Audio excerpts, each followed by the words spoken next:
दोस्तों, आज के इस वीडियो के माध्यम से हम ये सीखने वाले हैं कि हम किस प्रकार से स्टार डेल्टा स्टार्टर बनाएंगे।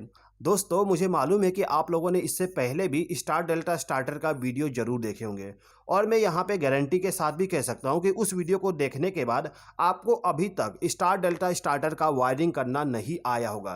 तो चलिए दोस्तों, आज के इस वीडियो के माध्यम से हम स्टार डेल्टा स्टार्टर बनाना सीख लेते हैं। ये जो स्टार्टर का वायरिंग है, इतना आसान तरीके से आपको एक्सप्लेन करूंगा कि आप कभी भी स्टार डेल्टा स्टार्टर का वायरिंग नहीं भूलोगे। चलिए दोस्तों, वीडियो को स्टार्ट करते हैं। जैसा कि आपको मालूम है कि जो हमारा स्टार डेल्टा स्टार्टर होती है उसमें हमें 3 कॉन्टेक्टर इस्तेमाल करना पड़ता है। एक कॉन्टेक्टर हमारा मेन के लिए होता है, सेकंड कॉन्टेक्टर हमारा स्टार के लिए और थर्ड कॉन्टेक्टर हमारा डेल्टा के लिए इस्तेमाल किया जाएगा। अब यहाँ पे जो हमारा कॉन्टेक्टर है, इनको स्टार्ट और स्टॉप करने के लिए पुश बटन का इस्तेमाल करते हैं। एक पुश बटन हमारा स्टार्ट के लिए होगा और एक पुश बटन हमारा स्टॉप के लिए होगा। यहाँ पे जो स्टार्ट पुश बटन होगा वो एनओ कॉन्टैक्ट होता है और जो स्टॉप पुश बटन होता है वो एनसी कॉन्टैक्ट होता है। इसके अलावा जो हमारा मोटर होता है, मोटर को ओवरलोड से प्रोटेक्ट करने के लिए हम यहाँ पे एक ओवरलोड रिले का इस्तेमाल करते हैं। दोस्तों, जो स्टार डेल्टा स्टार्टर होती है उसमें जो स्टार कॉन्टैक्टर और जो डेल्टा कॉन्टैक्टर होता है, इन दोनों कॉन्टैक्टर को हमें एक एक करके चालू करना पड़ता है। यानी कि सबसे पहले हमारा स्टार कॉन्टैक्टर ऑन होगा, उसके कुछ समय के बाद जब हमारा स्टार कॉन्टैक्टर ऑफ हो जाए तो तुरंत ही हमारा डेल्टा कॉन्टैक्टर ऑन होना चाहिए। तो यहाँ पे जो स्टार कॉन्टैक्टर और जो डेल्टा कॉन्टैक्टर है, इनको चालू और बंद करने के लिए हम टाइमर का इस्तेमाल करते हैं। यहाँ पे जो मैं टाइमर इस्तेमाल करने वाला हूँ वो है टेंस कंपनी का टाइमर। यहाँ पे जो हमारे पास में टेंस कंपनी का टाइमर है, इस टाइमर का थोड़ा सा एडिशनल बेनिफिट है। क्या बेनिफिट है, चलिए एक बार समझ लेते हैं।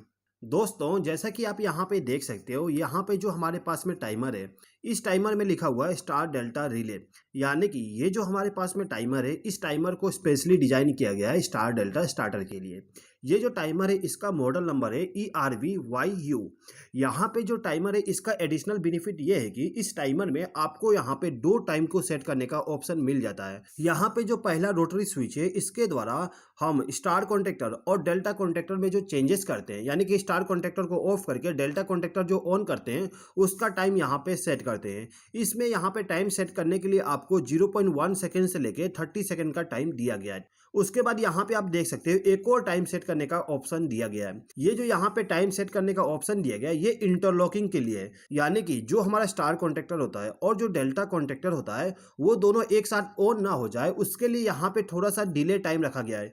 यानी कि कितने समय के लिए आपका टाइमर थोड़ा सा वेट करे स्टार को डेल्टा में कन्वर्ट करने के लिए, उसका डिले टाइम हम यहाँ पे सेट कर सकते हैं। यहाँ पे जो हमारे पास में टाइमर है, इसमें डिले टाइम सेट करने के लिए आपको 10 मिली सेकेंड से लेके 500 मिली सेकेंड तक ऑप्शन मिल जाता है। ठीक है दोस्तों, अब ये जो टाइमर है इसमें आपको 3 इंडिकेशन लैंप मिल जाएगा। एक इंडिकेशन लैंप ये बताता है कि जो हमारा टाइमर है ये ऑन है। उसके बाद यहाँ पे जो हमारा आउटपुट पावर सप्लाई है वो किस कॉन्टैक्ट में जा रहा है उसका भी इंडिकेशन यहाँ पे हमें मिल जाता है। जैसे कि यदि आपका स्टार कॉन्टैक्टर ऑन होगा तो ये वाला इंडिकेशन लैंप ग्लो होगा, और यदि आपका डेल्टा कॉन्टैक्टर ऑन होता है तो ये वाला इंडिकेशन लैंप ग्लो होता है। ठीक है, उसके बाद दोस्तों जब आप इस टाइमर को देखोगे तो यहाँ पे जो हमारा टाइमर का कुछ डिटेल है उसके बारे में आपको यहाँ पे इंफॉर्मेशन मिल जाएगा। जैसे कि आप यहाँ पे देख सकते हो लिखा हुआ है contact 5 ampere to 50 volt AC। यानी कि ये जो टाइमर है हमारा, इस टाइमर में जो कॉन्टैक्ट होते हैं, इस कॉन्टैक्ट में हम मैक्सिमम 5 एम्पियर तक करंट को फ्लो करवा सकते हैं। और इस टाइमर को ऑपरेट करने के लिए आपको 250 वोल्ट AC पावर सप्लाई देना पड़ता है। इसके अलावा इस टाइमर में कितना टाइम रेंज मिल जाता है उसका भी आपको डिटेल यहाँ पे मिल जाता है। ठीक है दोस्तों, जैसा कि आप यहाँ पे देख सकते हो, हमारे पास में एक कॉन्टैक्टर है और इस कॉन्टैक्टर के साथ में हमने एक ओवरलोड रिले को कनेक्ट कर दी है। यहाँ पे जो ये वाला कॉन्टैक्टर है इसको हम इस्तेमाल करेंगे मेन कॉन्टैक्टर के जैसे। तो यहाँ पे हम सबसे पहले मेन कॉन्टैक्टर का वायरिंग करेंगे, उसके बाद में हम स्टार कॉन्टैक्टर और डेल्टा कॉन्टैक्टर का भी वायरिंग करेंगे। ठीक है, जब भी हम किसी प्रकार का वायरिंग करने जाते हैं तो वायरिंग करने से पहले आपको एक ड्राइंग बना लेना होता है। जैसे कि आप यहाँ पे देख सकते हो, हमारे पास में एक स्टार डेल्टा स्टार्टर का ड्राइंग है। इस ड्राइंग में आप देख सकते हो जो हमारा पावर सप्लाई होता है, यानी कि फेज सप्लाई, वो सबसे पहले फ्यूज में जाता है। यहाँ पे हमारे पास में फ्यूज नहीं है, इसलिए यहाँ पे हम एक MCB का इस्तेमाल करने वाले हैं। ठीक है, उसके बाद जो हमारा पावर सप्लाई होता है वो ओवरलोड रिले के एनसी कॉन्टैक्ट में जाता है। यहाँ पे जो हमारा ओवरलोड रिले है इसका जो एनसी कॉन्टैक्ट है इसका इस्तेमाल करना है, ठीक है। उसके बाद जो पावर सप्लाई जाएगा वो हमारे स्टॉप पुश बटन में जाएगा, उसके बाद स्टार्ट पुश बटन में, ठीक है। तो चलिए दोस्तों, यहाँ पे जो हमारा फेस सप्लाई है यहाँ से लेके यहाँ तक वायरिंग कर देते हैं। तो यहाँ पे पावर सप्लाई के लिए हम यहाँ पे 2 पोल का एक एमसीबी इस्तेमाल कर रहे हैं। अब यहाँ पे जो हमारा एमसीबी है इससे जो पावर सप्लाई आएगा वो सबसे पहले तो हमारे ओवरलोड रिले का जो 95 और 96 नंबर का टर्मिनल होता है उसमें जाना चाहिए। तो यहाँ पे हम एक वायर का इस्तेमाल कर लेंगे। यहाँ पे मैं रेड वायर का इस्तेमाल कर रहा हूँ, ठीक है। तो यहाँ पे जो मेरा रेड वायर है इसको मैं एमसीबी के फेस वाले टर्मिनल के साथ कनेक्ट कर दूंगा। जैसे कि आप यहाँ पे देख सकते हो जो हमारा फेस वायर है वो यहाँ पे कनेक्ट है, तो इसका आउटपुट पावर सप्लाई हमें यहाँ पे मिल जाएगा। अब यहाँ से हमने एक वायर को कनेक्ट किए और इसको ले जाके हम क्या करेंगे, जो हमारा ओवरलोड रिले इसका जो 95 नंबर का टर्मिनल होता है ये वाली, इसके साथ कनेक्ट कर देंगे। यहाँ पर हमने 95 और 96 नंबर का टर्मिनल इसलिए इस्तेमाल किए क्योंकि ये जो कॉन्टैक्ट होता है वो एनसी कॉन्टैक्ट होता है, यानी कि यदि हमारा मोटर ट्रिप नहीं होता तो उस कंडीशन में जो पावर सप्लाई है वो आगे फ्लो होते रहेगा, और जैसे ही हमारा मोटर ज़्यादा करंट लेने लगता है तो ये जो हमारा ओवरलोड रिले है ये क्या करता है, एनसी कॉन्टैक्ट को ओपन कर देगा, यानी कि यहाँ का पावर सप्लाई आगे फ्लो नहीं हो पाएगा, जिससे कि हमारा जो मोटर है वो ऑफ हो जाए। इसीलिए यहाँ पे हम एनसी कॉन्टैक्ट का इस्तेमाल कर रहे हैं। अब ये जो हमारा ओवरलोड रिले है इससे जो पावर सप्लाई जाएगा वो एनसी पुश बटन में चला जाएगा। तो यहाँ पे हम एक वायर का इस्तेमाल कर लेते हैं। ये जो वायर है इसको मैं क्या करूँगा, 96 नंबर टर्मिनल के साथ कनेक्ट करूँगा, और इस वायर का जो दूसरा सिरा होता है मैं उसको पुश बटन के साथ कनेक्ट कर दूंगा। अब यहाँ पे जो स्टॉप पुश बटन है इसके आउटपुट टर्मिनल से जो पावर सप्लाई जाएगा वो स्टार्ट पुश बटन में चला जाएगा। तो यहाँ पे हम एक वायर इस्तेमाल कर लेते हैं और इस वायर को क्या करेंगे, जो हमारा स्टॉप पुश बटन है उसके साथ कनेक्ट कर देंगे, ठीक है। उसके बाद इस वायर का जो दूसरा सिरा होगा उसको ले जाके हमारा जो स्टार्ट पुश बटन है उसके साथ कनेक्ट कर देंगे। यहाँ पे मैंने स्टार्ट पुश बटन के साथ इस वायर को कनेक्ट कर दिया। अब यहाँ पे जो हमारा स्टार्ट पुश बटन है इसको प्रेस करते ही सबसे पहले हमारा मेन कॉन्टैक्टर ऑन होना चाहिए। तो यहाँ पे हम एक वायर इस्तेमाल कर लेंगे। इस वायर का जो एक सिरा है उसको क्या करेंगे, जो हमारा स्टार्ट पुश बटन है उसके साथ कनेक्ट करेंगे, और दूसरे सिरे को ले जाके हमारा जो कॉन्टैक्टर है इसके A1 टर्मिनल के साथ कनेक्ट कर देंगे। यहाँ पे जो हमारा मेन कॉन्टैक्टर है इसको हमने फेस सप्लाई दे दी है। अब इस कॉन्टैक्टर को यदि हमें ऑन करना हो तो इसको हमें न्यूट्रल पावर सप्लाई भी देना पड़ता है। तो यहाँ पे हम क्या करते हैं, ये जो हमारा एमसीबी है इसका जो न्यूट्रल पावर सप्लाई है वहाँ पे हम एक वायर को कनेक्ट कर देंगे। ये वायर हमने कनेक्ट कर दिया। अब इस वायर का जो दूसरा सिरा है इसको ले जाके हमारा जो कॉन्टैक्टर है इसके A2 टर्मिनल के साथ कनेक्ट कर देंगे। तो यहाँ पे जो हमारा मेन कॉन्टैक्टर है यदि इसको ऑन करना हो तो इसको चाहिए फेस सप्लाई और न्यूट्रल सप्लाई। यहाँ पर हमने दोनों पावर सप्लाई दे दी हैं। चलिए यहाँ पे हम इसको एक बार ऑन करके चेक कर लेते हैं। यहाँ पर हमने एमसीबी को ऑन कर दिए। अब यहाँ पे हमें क्या करना है कि ये जो हमारा स्टार्ट पुश बटन है इसको प्रेस करना है। इसको मैंने प्रेस करके अभी रखा हूँ, हमारा कॉन्टैक्टर ऑन है। इसको रिलीज करता हूँ, हमारा कॉन्टैक्टर ऑफ हो जाता है, यानी कि यहाँ पे हमारा कॉन्टैक्टर होल्ड नहीं हो पा रहा। प्रेस करने पे ऑन होता है और छोड़ने के बाद ऑफ हो जाता है, ठीक है। अभी यहाँ पे प्रॉब्लम क्या है एक बात समझ लेते हैं। देखिए यहाँ पे जो हमारा ड्राइंग है इस ड्राइंग में आप देखोगे तो यहाँ पे जो हमारा स्टार्ट पुश बटन है इसके पैरेलल में यहाँ पे एक एनो कॉन्टैक्ट इस्तेमाल किया गया है। यहाँ पे जो एनो कॉन्टैक्ट है वो मेन कॉन्टैक्टर का एनो कॉन्टैक्ट है, यानी कि ये जो हमारा मेन कॉन्टैक्टर है ये वाली, इस कॉन्टैक्टर का जो एनो कॉन्टैक्ट है ये वाली, इनका इस्तेमाल करना पड़ेगा हमें इस पुश बटन के पैरेलल में। तो यहाँ पे मैं इस वायर का इस्तेमाल कर लेता हूँ। ये जो हमारा वायर है एक वायर को मैं ले जाके हमारा जो स्टार्ट पुश बटन है इसके इनपुट पे कनेक्ट करूँगा और दूसरे को एनो पे कनेक्ट करूँगा। इसको मैं कनेक्ट कर देता हूँ। अब यहाँ पे जो हमारा ड्राइंग है इसमें जब आप देखोगे तो ये जो हमारा एनो कॉन्टैक्ट है इसके आउटपुट टर्मिनल से जो वायर जाएगा वो स्टार्ट पुश बटन के इनपुट पे जा सकता है या फिर हमारा जो मेन कॉन्टैक्टर है इसके A1 पे जा सकता है। तो यहाँ पे सबसे आसान तरीका ये है कि हम क्या करते हैं, एनो कॉन्टैक्ट से एक वायर को लूप करके A1 के साथ कनेक्ट कर देते हैं। तो यहाँ पे मैं एक छोटा सा वायर इस्तेमाल करता हूँ और इसको एनो कॉन्टैक्ट के साथ कनेक्ट कर दूंगा, और इस वायर का जो दूसरा सिरा है इसको ले जाके A1 टर्मिनल के साथ कनेक्ट कर दूंगा, ठीक है। तो यहाँ पे हमारा कनेक्शन हो गया। दोस्तों यहाँ पे आप देख सकते हो मैं पूरा कलर कोडिंग का इस्तेमाल करते हुए वायरिंग कर रहा हूँ, जिससे कि आपको आसानी हो समझने के लिए। अब यहाँ पे जो कनेक्शन है कैसे वर्क करता है एक बार देख लेते हैं। यहाँ पे हम एमसीबी को ऑन कर देते हैं और एमसीबी को ऑन करने के बाद हम इस पुश बटन को प्रेस करेंगे। इसको मैंने जैसे ही प्रेस किया आप देख सकते हो हमारा कॉन्टैक्टर ऑन हो गया, ठीक है। यानी कि यहाँ पे जो हमारा होल्डिंग सर्किट है वो वर्क कर रहा है। अब यहाँ पे यदि हमें इसको ऑफ करना हो तो हमें स्टॉप पुश बटन को प्रेस करना पड़ेगा। जैसे हम इसको प्रेस करेंगे हमारा कॉन्टैक्टर ऑफ हो जाएगा। एक बार और देख लीजिए, इसको प्रेस करने पे कॉन्टैक्टर ऑन हो जाएगा और इसको प्रेस करने पे कॉन्टैक्टर ऑफ हो जाएगा। तो दोस्तों यहाँ पे हमारा DOL स्टार्टर बन गया है। अब ये जो हमारा DOL स्टार्टर है इसको हम किस प्रकार से स्टार डेल्टा स्टार्टर में कन्वर्ट करेंगे समझ लीजिए। यहाँ पे हमें क्या करना होगा, ये जो पुश बटन है इसको प्रेस करते ही हमारा टाइमर भी ऑन होना चाहिए।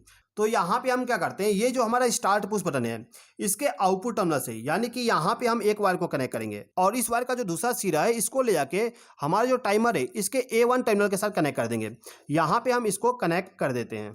अब ये जो टाइमर है इसको भी हमें न्यूट्रल पावर सप्लाई देना पड़ता है। न्यूट्रल पावर सप्लाई आपको A2 टर्मिनल पे देना होता है। तो यहाँ पे हम एक वायर के जरिए इसको न्यूट्रल पावर सप्लाई कनेक्ट कर देते हैं। तो यहाँ पे हम इस वायर का इस्तेमाल करके न्यूट्रल पावर सप्लाई दे देते हैं। ये जो टाइमर है इसके A2 टर्मिनल पे हमें न्यूट्रल पावर सप्लाई देना है। तो यहाँ पे हम इस वायर को कनेक्ट कर देंगे। उसके बाद इस वायर का जो दूसरा सिरा है इसको ले जाके हम क्या करते हैं, यहाँ पे जो न्यूट्रल पावर सप्लाई है इसी के साथ इसको भी लूप कर देते हैं। यहाँ पे हमने इसको लूप कर दिया। चलिए यहाँ पे एक बार और पावर सप्लाई को ऑन करके चेक कर लेते हैं। यहाँ पर हमने MCB को ऑन कर दिए। अब यहाँ पे जो पुश बटन है इसको मैं प्रेस करता हूँ। जैसे कि आप यहाँ पे देख सकते हो हमारा टाइमर भी ऑन हो गया है और साथ ही साथ में हमारा कॉन्टैक्टर भी ऑन हो गया है। यहाँ पे आप देख सकते हो अभी के कंडीशन में हमारा डेल्टा वाला इंडिकेशन ग्लो हुआ है। ठीक है, स्टार्टिंग में जब हम इसको ऑन किए थे, एक बार और देख लीजिए, यहाँ पे जब मैं इसको ऑन करता हूँ तो हमारा जो स्टार वाला इंडिकेशन है वो ग्लो हो रहा है।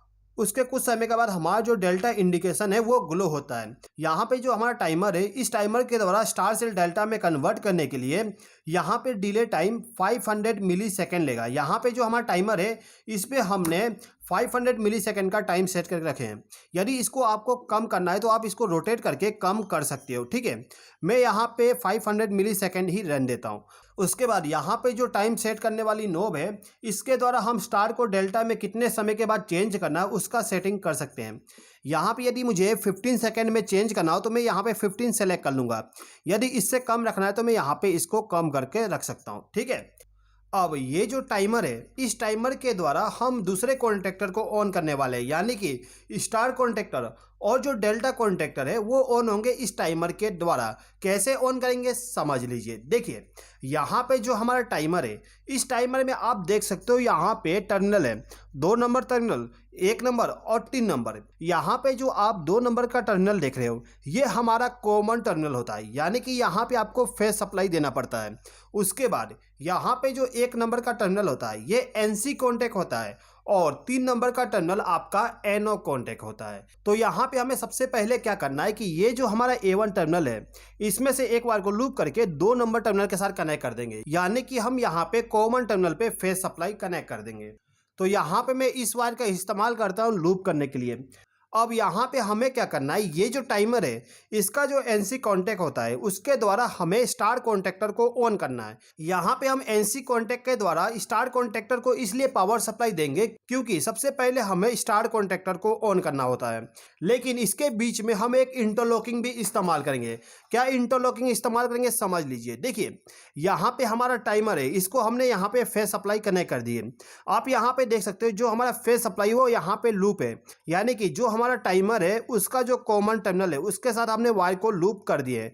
ये ऊपर वाला टर्मिनल हमारा कॉमन के लिए। अब यहाँ पे जो टाइमर का NC कॉन्टैक्ट है इससे जो पावर सप्लाई जाएगा वो डेल्टा कॉन्टैक्टर के NC कॉन्टैक्ट में चला जाएगा, यानी कि ये जो हमारा डेल्टा कॉन्टैक्टर है इसका जो NC कॉन्टैक्ट है यहाँ पे NC कॉन्टैक्ट नहीं है, इसलिए हम यहाँ पे एक एटम ब्लॉक का इस्तेमाल करेंगे।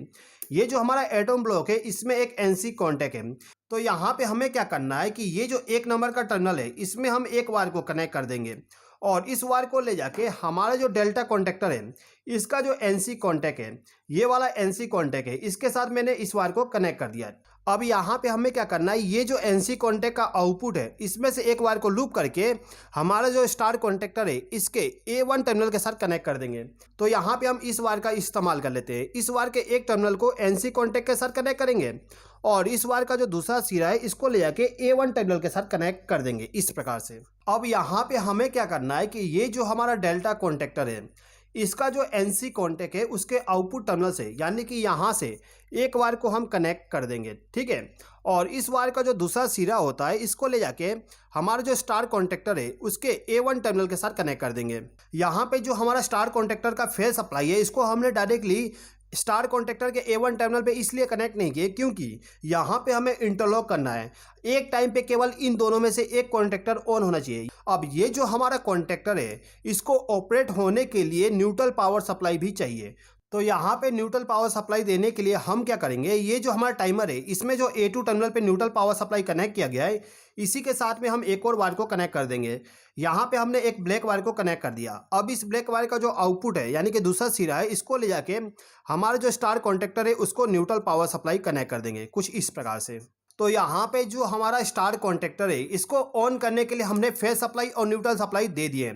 अब चलिए दोस्तों यहाँ पे जो हमने कनेक्शन किए इसको एक बार टेस्ट कर लेते हैं। टेस्ट करने के लिए यहाँ पे हम MCB को ऑन कर देते हैं। MCB को ऑन करने के बाद यहाँ पे मैं स्टार्ट कमांड दूंगा। यहाँ पे जैसे मैंने स्टार्ट कमांड दिया आप देख सकते हो हमारा स्टार कॉन्टेक्टर ऑन हो गया। अभी कुछ समय के बाद जितना भी हम टाइम सेट करेंगे उतना समय के बाद हमारा जो स्टार कॉन्टेक्टर है ये ऑफ हो जाएगा और डेल्टा कॉन्टेक्टर ऑन हो जाएगा। यहाँ पे हमारा डेल्टा कॉन्टेक्टर इसलिए ऑन नहीं हुआ क्योंकि हमने यहाँ पे अभी वायरिंग नहीं की है। अब चलिए दोस्तों ये जो हमारा डेल्टा कॉन्टेक्टर है इसको भी ऑन करने का सर्किट बना देते हैं।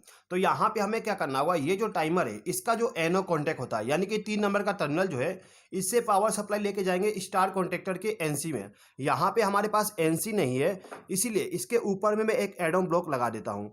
ठीक है, यहाँ पे मैं एक वायर इस्तेमाल करूँगा। इस वायर का जो एक सिरा है इसको ले जाके टाइमर जो है उसके एनो कॉन्टेक्ट के साथ कनेक्ट करूँगा और इस वायर का जो दूसरा सिरा है इसको ले जाके हमारा जो स्टार कॉन्टेक्टर है इसका जो NC कॉन्टेक्ट है उसके साथ कनेक्ट कर दूंगा इस प्रकार से।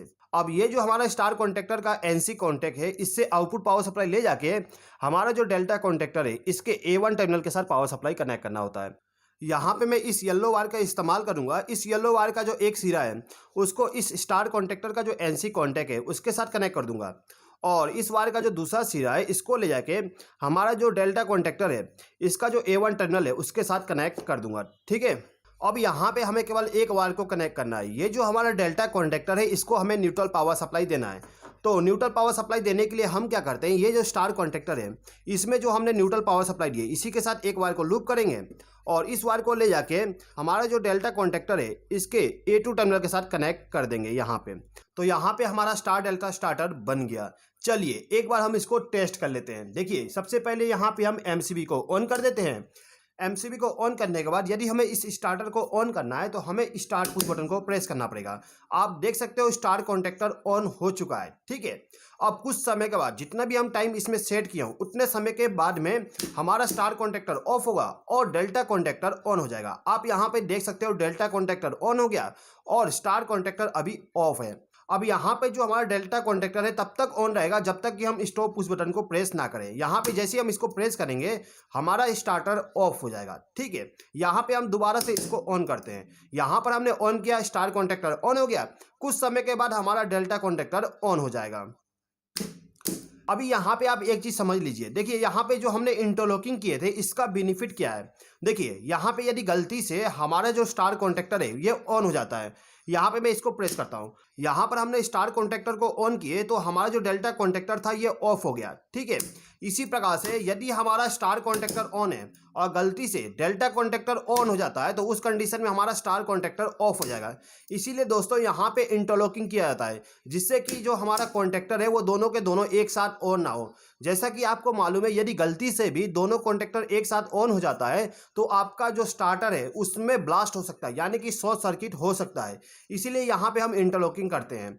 ठीक है दोस्तों यदि आप स्टेंस कंपनी का टाइमर को बाई करना चाहते हो तो मैं डिस्क्रिप्शन में डिटेल दे दूंगा, उस डिटेल पे आप कॉल करके आसानी से इसको बाई कर सकते हो। ठीक है दोस्तों, तो आई होप कि दोस्तों आपको ये वीडियो पसंद आया होगा। यदि आपको ये वीडियो पसंद आया तो प्लीज़ इस वीडियो पे लाइक शेयर और कमेंट कर दीजिएगा और यदि आपने अभी तक हमारे चैनल को सब्सक्राइब नहीं किए तो सब्सक्राइब भी कर लीजिएगा। इस वीडियो को देखने के लिए धन्यवाद।